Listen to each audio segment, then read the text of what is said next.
Welcome everyone. Welcome to Black Excellence Live. This is what we're doing for the month of February, just to help you all out, educate and enlighten Black business owners with tips and strategies in order to build your brand and grow. I'm Queen NDB. I'm your midday host on Magic 94.5 from 9 to 2. And what I want to also explain to you, like this series has extra benefits. We're giving away $10,000 in free advertising.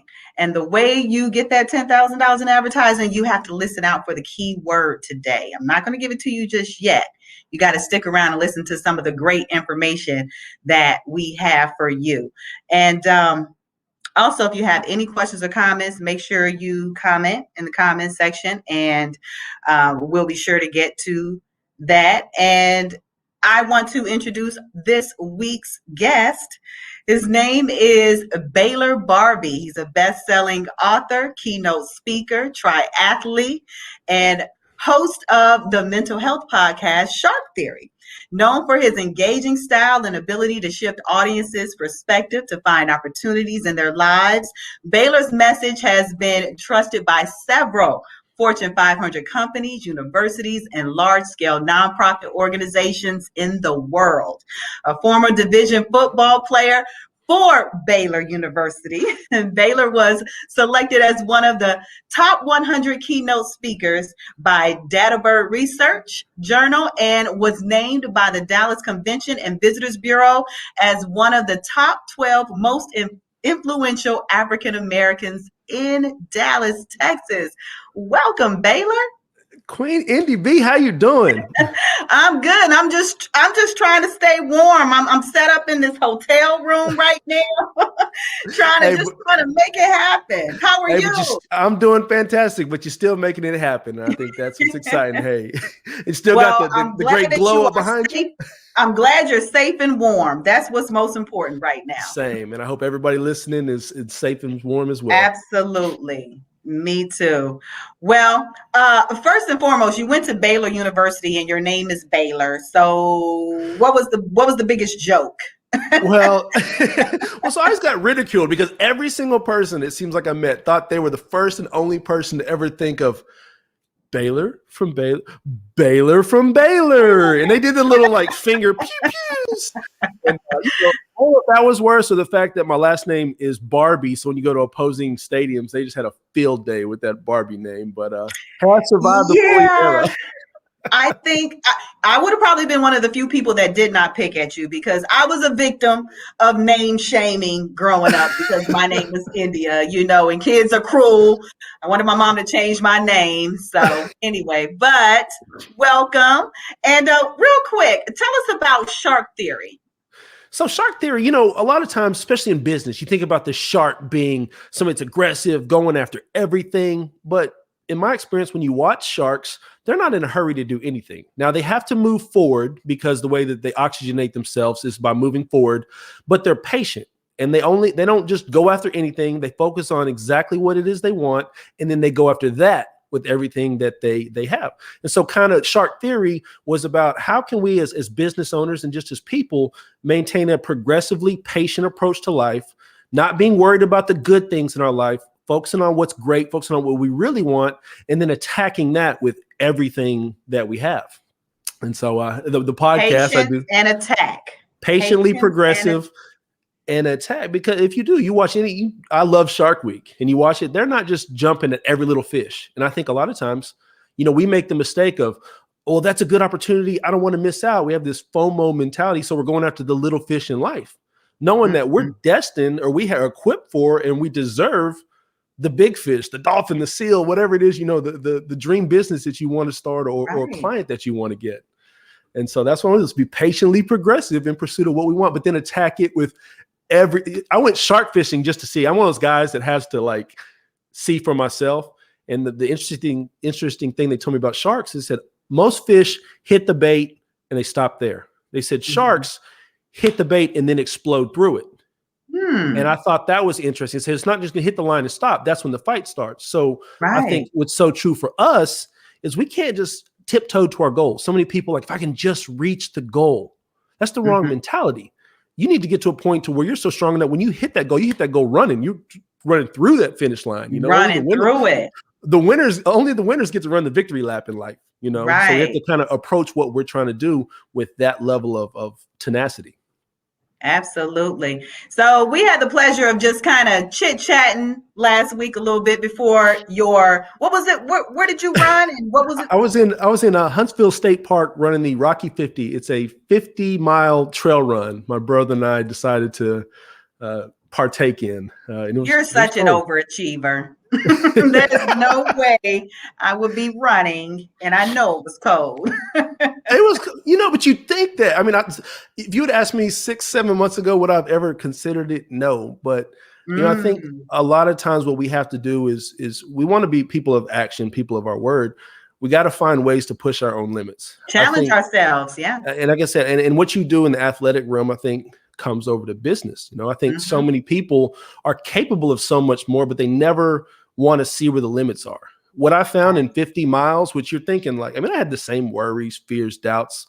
I'm 260 pounds. My brother's 280 pounds. Everybody out there's little stick figures. But I was like, if I never see where my limits are, how will I know? I think absolutely how that relates to what we're doing in life is so many of us, we under index our own skills because we're unwilling to see how good we really are or how far we can really go. So we did it as a mental test to see where the limits are. And I think what I found and hopefully share with everybody listening is there are no limits other than the ones in the boxes you place yourself in.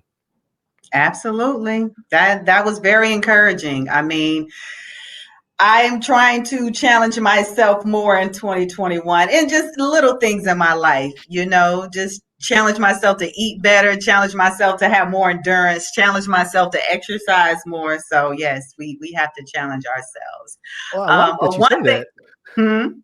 Notice I like that you said that, the challenge yourself. I think that's such a big thing. We're always doing everybody else's challenges, but I love what you said about challenging ourselves. We are our own competition. That's challenge yourself. That's it.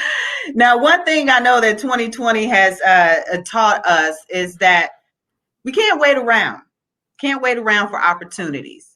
Right. This is the time to create opportunities. And I know that you have a wealth of knowledge that you're going to share with us about creating opportunities. That's so important right now. And a lot of us don't know how to do that or where to start. So where do we start?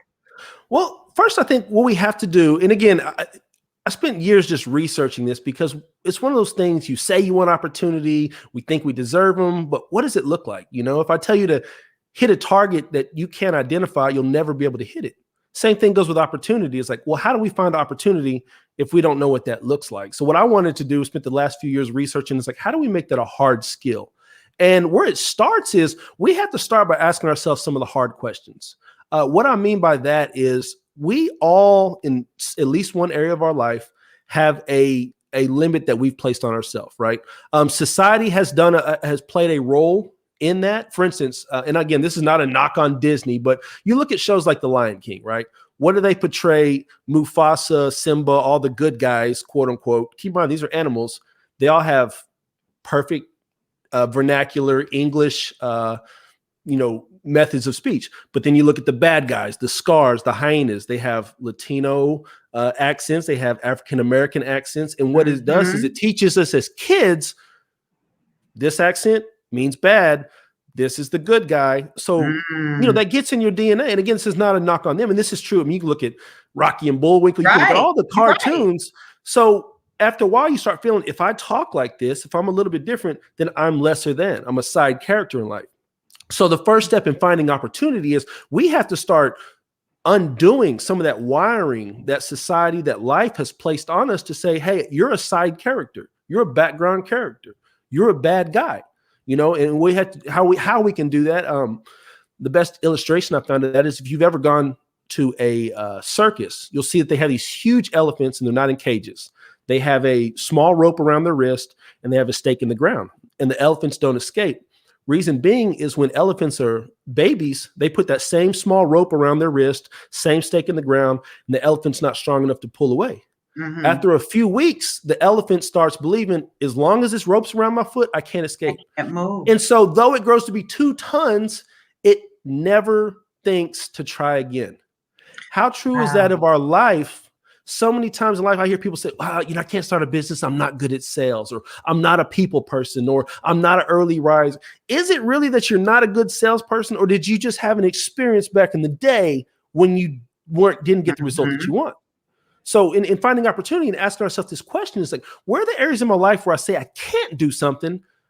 And maybe I haven't tried again since then. We have to go back. We're stronger now. We know more now. We have more information, more life experience. A lot of times we can remove those beliefs simply by just going down a path that didn't work then with the knowledge that we have now. That's a huge challenge for a lot of people.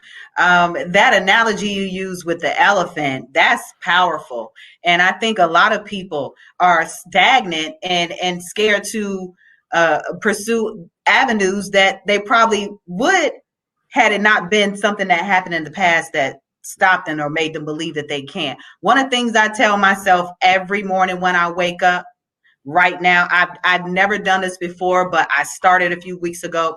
India, there is nothing you can't do. There is absolutely nothing that you can't do.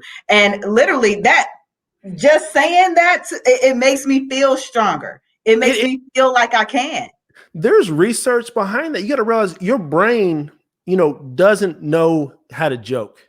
Everything you tell it, it said, cool, that's what we're going to do. You say, I'm unstoppable. It says, all right. Your brain doesn't have a sense of humor. It's just doing whatever you tell it to do. You know what I'm saying? So I tell people, I call it the reservoir of well. Like if you wake up in the morning, think about this, and you're late or you get a bad text message, people say thoughts become things, but those thoughts pull from somewhere. If you wake up startled or on the wrong side of the bed, as they say, you're pulling from from poison, right? So you saying there's nothing you can't do. Anytime it gets tough, your mind's like, let's go to the well.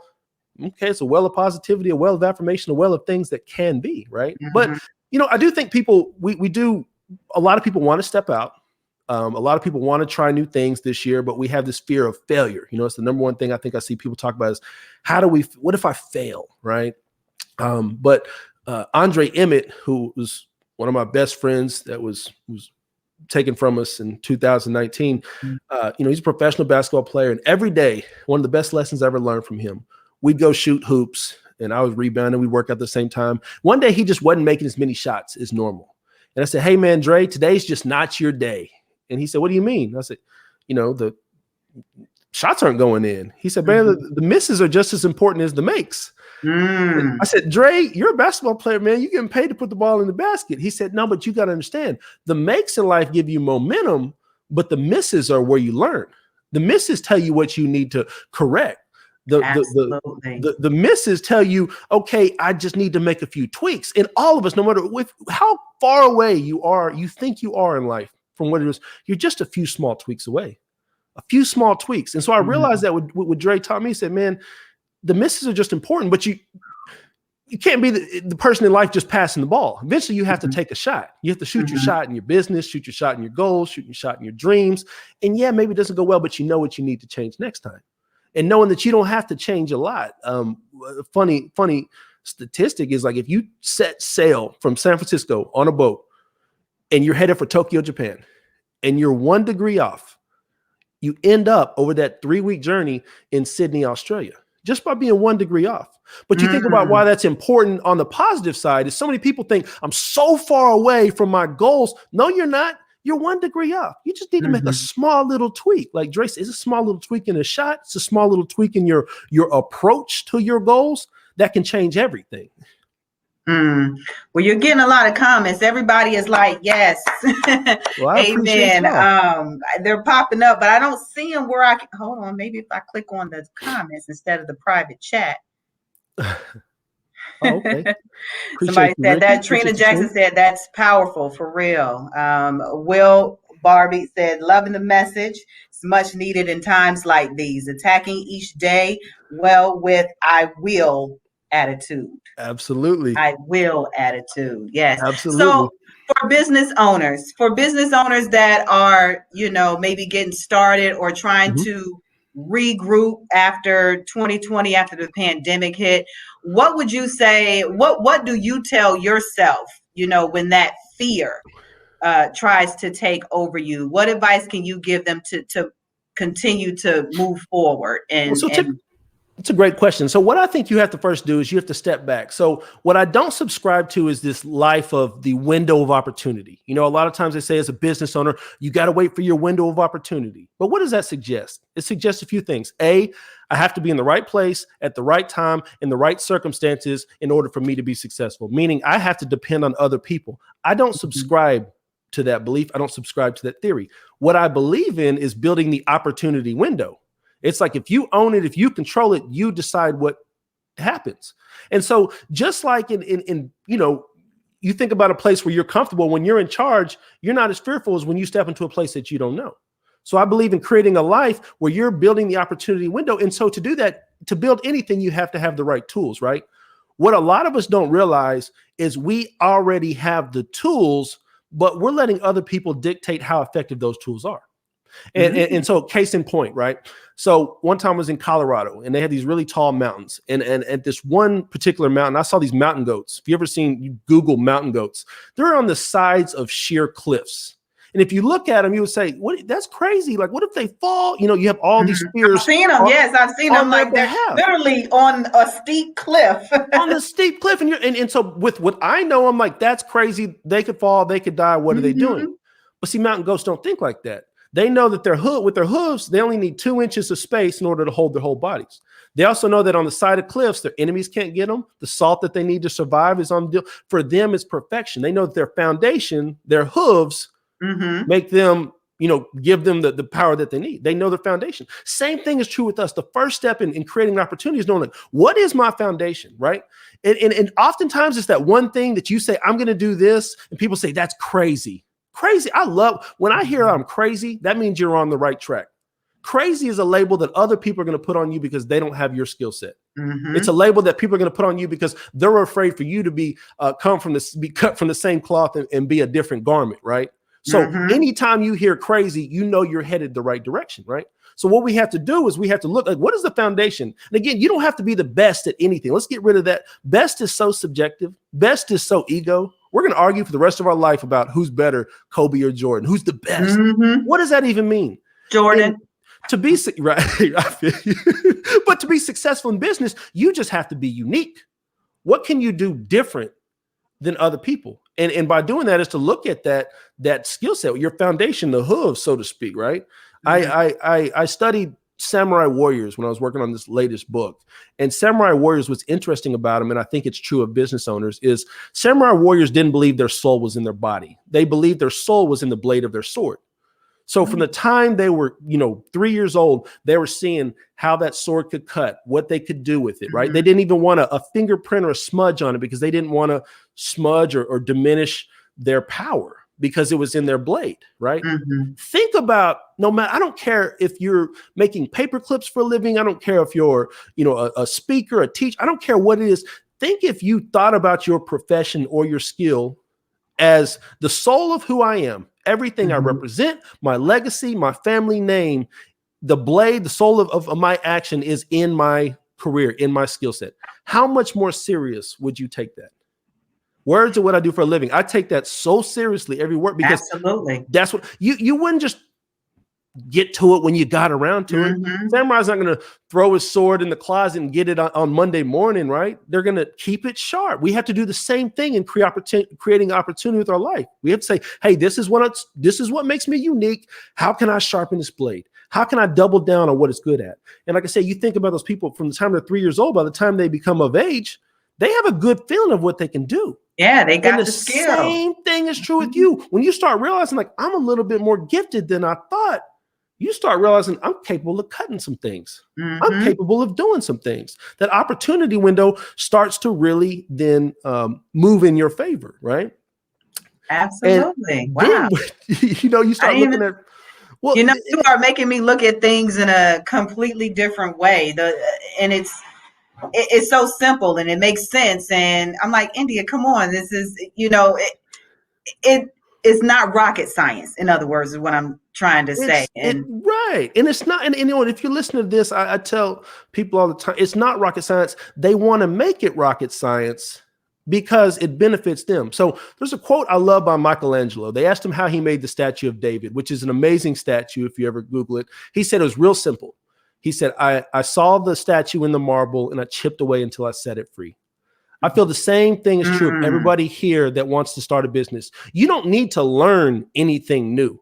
As a matter of fact, a lot of what you've been taught in order to help other people get what they want. So a lot of what we need to do is unlearn what everybody's taught. Deep down, like this, if you've ever sat by yourself and got away from the noise, you know what you need to do. The same thing is true. Figure out how you can unlearn. How can you start chiseling away at these preconceived notions, these limiting beliefs, what society says our limits can be, what we can and can't do. Somebody else said that, but that's not true. And then I'll tell you, like, once you start doing that, once you figure out, hey, I start looking at these limiting beliefs, I start realizing, hey, maybe there is more to me than that. You start shifting your mindset, right? You start sharpening that blade. Then the beauty of life, what I found in researching opportunity is when you start realizing what you have to work with, you start realizing there's a lot more opportunity. But even better than that, opportunity is so much closer than you think it is. That big break you're looking for is so much closer than you think it is. This guy's name was Sam Brennan. In the 1840s, the California gold rush started. Everybody's flooding to California to try to go get rich, right? And you can think about that in any business nowadays. Anytime somebody's successful, everybody thinks they need to go do it, right? Same equivalent. So he was about to rush out there and go do the same thing, go mine for gold. But then he realized, he said, you know what? I have the only store between San Francisco and the California gold mines. So rather than rush out there and be in the rat race doing what everybody else did, he said, I'm just going to sell picks and shovels. And so he sold picks and shovels to all the people chasing the dreams and became the first millionaire and first multimillionaire in California and of the California gold rush. I say that to say this. What he knew was, what he did a good job of is knowing what his end game was. His end game was to get rich. It wasn't to find gold. See, a lot of us, as business owners, we start in a business, we have this end game, and then society says, well, but this is the way you've got to do it. And we get so far outside of ourselves because we're chasing what society says doing. But if you just stay focused on what is your end game, it gets easier because you start finding there's a lot of ways you can, whether it's money, whatever you're trying to get there a lot faster. You don't have to go out there and be in the rat race. A lot of times, and this sounds bad, you can sell the cheese to the rats. And I'm not saying that people are, but you see what I'm saying? That's a lot faster way to get to where you're wanting to go, right? What's the end game? Yeah. So keep your end game. And that's what I tell myself to do. What is your end game? And I'm not saying like for new business owners, if you're starting, don't think that you have to have this grandioso plan, right? Just have a motive for today. Like by the end of this day, I'm going to have contacted 5 people. It's not, you don't have to just say, I'm going to build the next Facebook. You don't have to have it. Just have a motive for today. Like just have your, people talk about one day purpose. At a time, one step at a time. Your purpose can be today. You can have micro purposes, micro motives. You just need no momentum. Momentum turns into movement. Movement turns into the results that you want. Now, for people who, there's a lot of people that are starting businesses or trying to get their business to grow a little bit, but they, it's just them. They don't have a big team to help out. And I know digital is really important now, especially after last year. Digital marketing is so important. So what is your advice to people who maybe are trying to do this solo or with a smaller team, Well, no, that's great. I mean, I do the same thing and I've done my whole life digital. I think digital is the best way to go with anything. But what I encourage you to do is you have to figure out, it's scary if you look at it from, there's so many ways to advertise. There's so many people I need to reach. But that's not the truth. In any business, no matter who you are, you don't need followers, you need buyers, right? You need buyers. You need buyers, right? Followers are good. Buyers are great. I know a lot of people with 1 million followers and no money in the bank account. I know people with 5 followers, and so I say that. And so what you do is you've got to figure out who's actually going to buy my product or service, right? So I got a quick story. I got offered a chance one time to go do a Brazilian jiu-jitsu class. And they said, hey, there's this guy, you get to wear the gi, which is like the Karate Kid outfit. And we're going to let you spar with this guy who's a 9-time Brazilian jiu-jitsu world champion. I'm 6'4", 260. He's 5'7", 130 pounds. I'm thinking, I'm going to crush him, and I'm putting it all over my Instagram, and I'm going to be, I'm going in, right? I go to grab him. He flips me over. I mean, I don't know what happened. For the next 5 minutes, I'm trying to grab this guy, and he kept putting me in crazy holds, making me eat my foot and all these other things until I just finally couldn't breathe anymore. But here's what was interesting. He wasn't looking at how big I was. He was looking for my mistakes. He was looking for and the same thing goes in business. You don't have to worry about the big landscape. It'll make you not want to start if you think about all the things you need to do. Ask yourself, he knew this. If my foot placement is this way, grab his foot. If my arm goes a different way, grab his arm. What you need to do, what I'm saying is you need to look for very specific things, right? The most important thing as a customer or as a business owner is to get a sale first. And you can, honestly, nowadays, you can, a lot of times I do when I do like courses or things, sell it before you make it.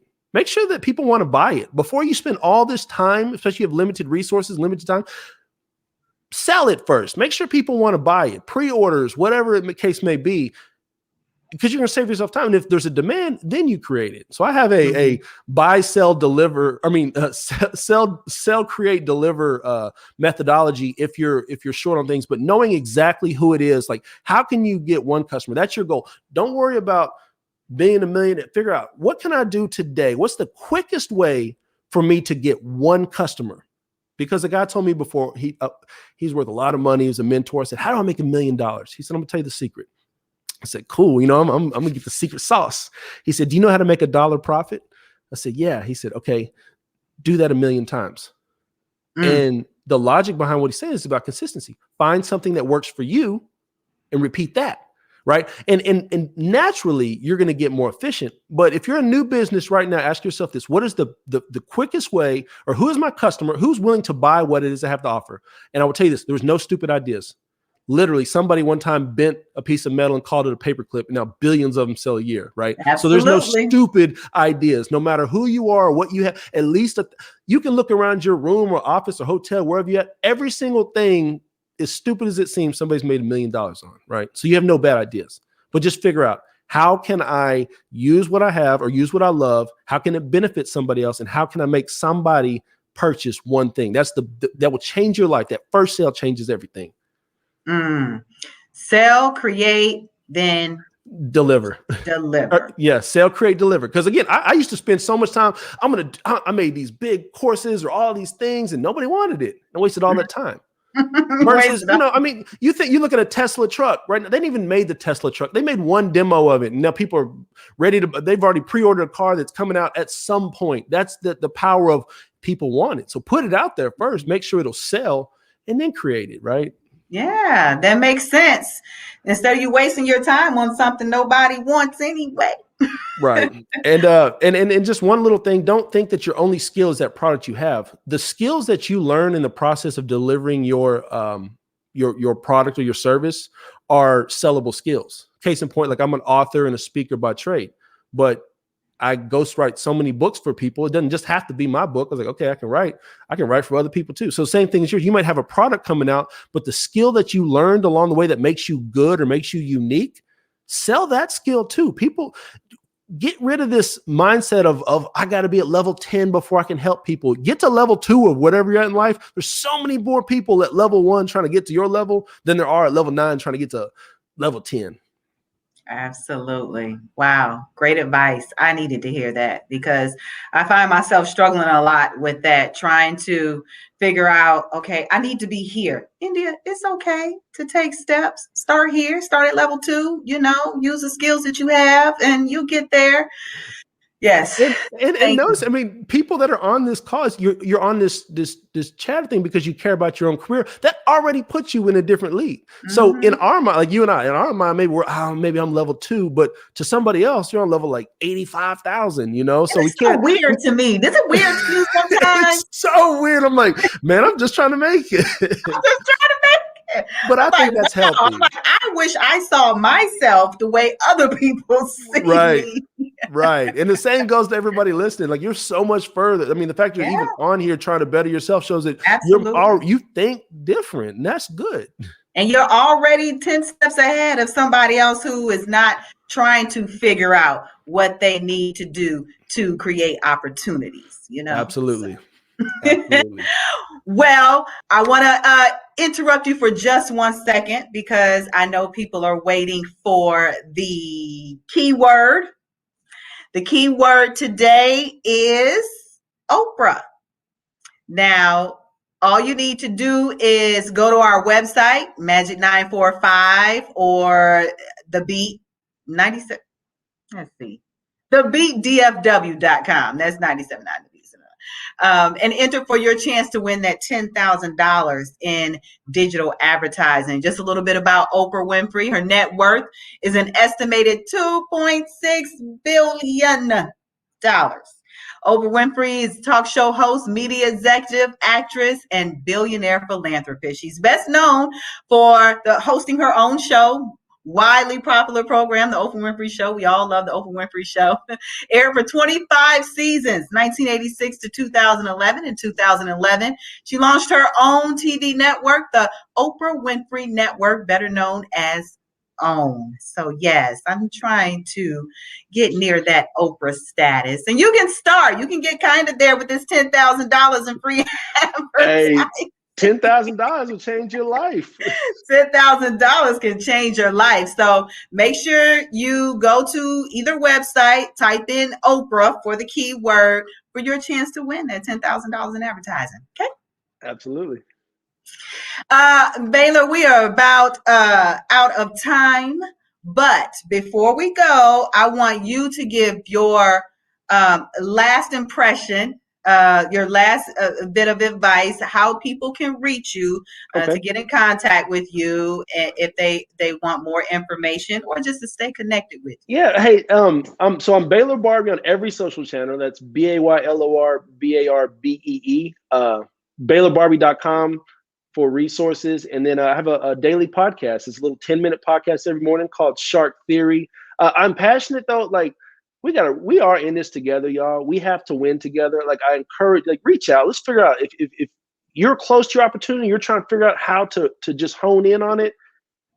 I'm going to help you find it, because what I'm going to help you realize is one thing: the opportunity is so close to you at all times. Because if you look at your life, if you can ask yourself those tough questions, get rid of those limiting beliefs, if you can see what your foundation is, shift your mindset to see that, if you can learn to sharpen that thing, then what you start finding when you go to create opportunities is you're the opportunity. It's always you, and it will always be you. But I'll help you find that. Reach out to me. Let's connect. Let's win together. Black excellence.